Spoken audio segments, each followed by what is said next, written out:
Hi hello dear students, कैसे हैं आप लोग। उम्मीद करता हूं कि सब अच्छे होंगे, बहुत ही बढ़िया होंगे। तो बच्चों, आपके सामने मैंने कुछ लिखा हुआ है, आपको दिख रहा है।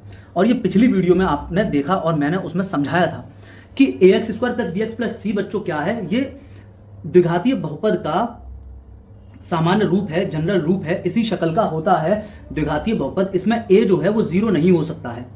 x के वो मान जो इसको जीरो बना देंगे उसको बच्चों हम लोग क्या कहते हैं, उसको हम शून्यक कहते हैं। तो एक x के दो मान यहां पर आएंगे। एक मैंने कहा कि एक x बराबर अल्फा आया, दूसरा x बराबर बीटा आया, मतलब एक शून्यक अल्फा है और दूसरा शून्यक बीटा है। अब बच्चों यहां आप देखेंगे कि एक्स स्क्वायर का गुणांक a है, x का गुणांक b है और अचर पद बच्चों c है।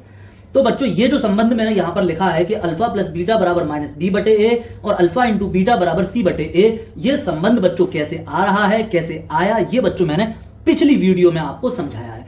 इस वीडियो में बच्चों मैं आपसे बात करने वाला हूं सिर्फ एक्सरसाइज के क्वेश्चन की, एक्सरसाइज 2.2 के क्वेश्चंस की, जहां पर बच्चों हमको क्या करना है, स्क्रीन पर आपको क्वेश्चन दिख रहा होगा और आप अपनी नोटबुक में भी देख सकते हैं कि एक्सरसाइज 2.2 में क्या कह रहा है। बोल रहा है कि निम्न द्विघात बहुपदों के शून्यक ज्ञात करो। क्या बताना है हमको? जीरोस बताने हैं।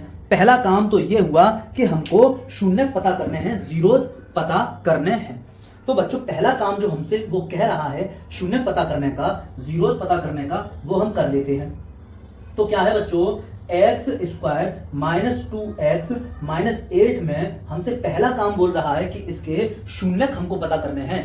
तो बच्चों हम शून्यक पहले पता करते हैं। तो क्या होगा बच्चों, अल्फा और बीटा का मान हमको पता करना है। तो बच्चों यहां पर हम लिखेंगे कि एक्स स्क्वायर का जो गुणांक है वो बच्चों 1 है। अब बच्चों हम क्या करेंगे, 1 और 8 का गुणा करेंगे तो बच्चों 8 ही आता है। अब हम क्या करेंगे, यहां पर एक्स स्क्वायर ऐसा ही लिख देंगे, माइनस अपनी जगह 2 की जगह छोड़ देंगे, एक्स अपनी जगह, माइनस अपनी जगह और 8 अपनी जगह। सब कुछ हमने वैसा ही का वैसा नोट करते गए हैं, नोट करते गए हैं बच्चों। अब बच्चों बात को बहुत दिमाग से और बहुत ध्यान से समझना कि हमने 2 की जगह छोड़ी है। ये बच्चों जो साइन है माइनस का, इसी साइन को बच्चों मैं यहां लगा दूंगा। यहां दो नंबर मुझको बच्चों ऐसे लिखने हैं अभी, जिनका मल्टीप्लाई करूं तो बच्चों जो इनका मल्टीप्लाई 8 आ रहा है, यहां जो दो नंबर लिखे जाएंगे उनका भी गुणा 8 ही आना चाहिए। लेकिन बच्चों साथ में उन दोनों को घटाने से 2 आ जाना चाहिए। तो बच्चों 4 दूनी 8, बच्चों 4 दूनी 8, इन दोनों का गुणा बच्चों वही आएगा जो इन दोनों का गुणा आएगा, लेकिन घटा देने से बच्चों 2 आ जाएगा, माइनस करने से बच्चों 2 आ जाएगा। अब बच्चों हमको कुछ नहीं करना, बस सिंपल सी चीजें हैं, ब्रैकेट को हमको सॉल्व करना है। ब्रैकेट सॉल्व करेंगे तो बच्चों एक्स स्क्वायर अपनी जगह, ब्रैकेट सॉल्व करेंगे मतलब बच्चों ब्रैकेट को हमको ओपन करना है, ब्रैकेट को बच्चों हमको हटाना है। तो बच्चों यहां हो जाएगा माइनस का 4x, पीछे से x को चिपका दो, पीछे से x को चिपका दो बच्चों। माइनस यहां पर मल्टीप्लाई कर गया और माइनस यहां मल्टीप्लाई करेगा। माइनस पहले बच्चों यहां मल्टीप्लाई किया, अब माइनस बच्चों यहां मल्टीप्लाई करेगा। तो माइनस इंटू प्लस माइनस हुआ और माइनस इंटू माइनस बच्चों प्लस का 2x हो जाएगा और माइनस 8 बच्चों। यहां तक बच्चों बात आपके समझ में आ रही होगी। हम ये कहेंगे कि इसके शून्यक बताने हैं, मतलब एक x की ऐसी वैल्यूज पता करनी है जो इस पूरे बहुपद को जीरो कर देंगी। तो हमने कहा ले तू हो जा जीरो, ठीक है। हमको x की ऐसी वैल्यूज पता करनी है जो इस पूरे बहुपद को जीरो कर देंगी, तो हम कहेंगे ले तू हो जा जीरो, ले तू हो जा जीरो। अब बच्चों हम यहां से 2 के जोड़े बना लेंगे, 2 के जोड़े बना लेंगे और उन जोड़ों में से हम देखेंगे क्या चीज दोनों के पास है, क्या चीज कॉमन है। यहां पर बच्चों इस माइनस के इधर और इस माइनस के इधर बच्चों हम देखेंगे क्या चीजें कॉमन है, सेम है। तो बच्चों हम कहेंगे कि x दोनों के पास है, x कॉमन हो गया तो x माइनस 4 बचा, प्लस इसी तरह बच्चों इस माइनस के इधर और इस माइनस के इधर बच्चों हम लोग देखेंगे कि क्या चीज सेम है, ठीक है। कॉमन का मतलब डिवाइड भी होता है, क्या दोनों में किस चीज का डिवाइड जाएगा, तो बच्चों 2 का डिवाइड जाएगा, 2 का डिवाइड जाएगा। तो 2 का डिवाइड करोगे तो 2 1 2, 2 1 2, x माइनस 2 4 8 बच्चों बराबर 0। यहां बच्चों हम लिखेंगे इस प्लस के इधर और इस प्लस के इधर, देखेंगे बच्चों क्या चीज सेम है, ठीक है। ठीक है बच्चों, तो आप देखेंगे कि x माइनस 4 का पूरा ब्रैकेट सेम है, हमने कॉमन ले लिया, x प्लस 2 अगले ब्रैकेट में बच जाएगा, x प्लस 2 बच जाएगा अंदर।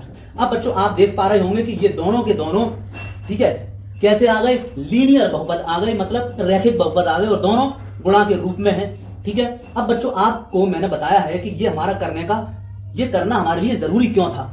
इसलिए जरूरी था कि हम इस तरह लिखेंगे कि ये जीरो हो जाएंगे, ठीक है। मतलब हमने पहले इनको जीरो किया, फिर इनके फैक्टर किए। फैक्टर करने का मतलब ये होता है कि a इंटू बी बराबर 0 अगर आ जाएगा तो हमें पता चल जाएगा कि हम ये कह सकते हैं कि या तो ये 0 हो तो ये 0 होगा, सॉरी बच्चों, मतलब या तो a 0 हो तब a और b का मल्टीप्लाई 0 होगा, या बच्चों b 0 हो तब a और b का मल्टीप्लाई 0 होगा। इसीलिए इसी तरीके को हम यहां अप्लाई करेंगे कि या तो x माइनस 4 0 हो, x माइनस 4 बराबर 0 हो, या फिर x प्लस 2 बराबर 0 हो। तो x बराबर 4 हो जाएगा और x बराबर माइनस 2 हो जाएगा। ये बात हुई बच्चों, बात समझ में आनी चाहिए यहां तक। बच्चों ये जो 4 और 2 आए हैं, 4 और माइनस 2 आए हैं, ये बच्चों अल्फा ही तो है। अल्फा बराबर 4 आ गया और बीटा बराबर बच्चों माइनस का 2 आ गया। अब हमारा वो हमसे क्या कह रहा है, हमसे कह रहा है शून्य ज्ञात करो, फिर शून्यकों तथा गुणांकों के बीच संबंध। तो शून्यक ये रहे और गुणांक बच्चों यहां पर अगर मैं बात करूं गुणांक की बच्चों बात करते हैं हम लोग। गुणांक की अगर बच्चों हम बात करें तो हमारा a बच्चों क्या होता है, a बच्चों हमारा होता है एक्स स्क्वायर का गुणांक और a बराबर है यहां पर कितना 1। किससे तुलना करेंगे हम इसकी तुलना कर लें किससे, किससे A X square plus B X plus C से। तो बच्चों यहां पर हम देखेंगे a बराबर कितना है, a एक्स स्क्वायर का गुणांक a है, एक्स स्क्वायर का गुणांक क्या है 1 है, तो a का मान 1 हो गया। इसी तरह x का गुणांक b है, यहां x का गुणांक -2 है, तो b बराबर कितना हो गया -2 हो गया। इसी तरह से अचर पद c है प्लस का और अचर पद यहां पर माइनस का 8 है, तो बच्चों c बराबर बच्चों हो गया -8। c बराबर बच्चों -8 हुआ। अब बच्चों हमें ये करना है, बस ये संबंध जो हम पहले ही से ही कर चुके हैं इसी को यहां लगा देना है, काम हमारा हो चुका है। हमारे पास a b और c की वैल्यू है, अल्फा और बीटा की वैल्यू भी है, तो हम क्या करेंगे अल्फा प्लस बीटा बराबर माइनस का b बटे a जांच करेंगे, हम वेरीफाई करेंगे तो वेरीफाई हो जाएगा। अल्फा प्लस बीटा मतलब बच्चों हुआ ये अल्फा की जगह 4 प्लस बीटा की जगह -2 बराबर माइनस b की वैल्यू बच्चों माइनस का 2 अपॉन a की वैल्यू बच्चों 1। ठीक है, 4 प्लस इंटू माइनस का 2 इक्वल माइनस माइनस बच्चों प्लस का नीचे 1, तो कितना यहां 2 माइनस इंटू माइनस प्लस 2, तो बच्चों 2 इक्वल्स टू 2 हमने वेरीफाई कर लिया। हमारा ये जो रिलेशन था, ये जो रिलेशन था शून्यकों और गुणांकों के साथ, जो ये रिलेशन था ये हमारा कैसा आया बच्चों, सही आया, जांच कर लिया बच्चों हमने। अब बच्चों जो दूसरा है बच्चों हमारे पास अल्फा इंटू बीटा बराबर c बटे a। तो अल्फा की जगह बच्चों क्या लिखेंगे, ठीक है अल्फा